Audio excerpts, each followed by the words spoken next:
स्तुती असो. आजचे वचन आपण वाचणार आहोत मार्क शुभवर्तमान याचा 16वा अध्याय, त्यामधील 15 वचन.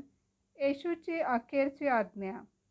मग त्याने त्यांना सांगितले की सर्व जगात जाऊन संपूर्ण सृष्टीला सुवार्तेची घोषणा करा.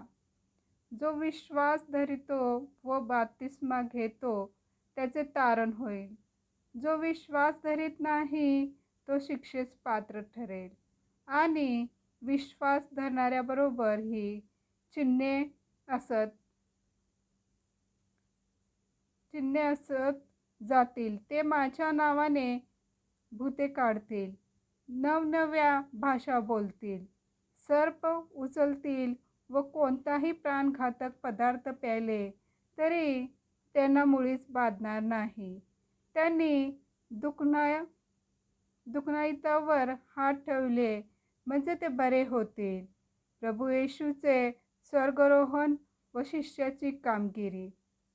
ह्याप्रमाणे त्यांच्याबरोबर बोलल्यानंतर प्रभू येशू वर स्वर्गात घेतला गेला आणि तो देवाच्या उजवीकडे बसला. त्यांनी तेथून निघून जाऊन सर्वत्र घोषणा केली. प्रभू त्यांच्या बरोबर कार्य करीत होता, पण घडणाऱ्या चिन्हांच्याद्वारे वचनाचे सामर्थ्य करीत होता. आमेन.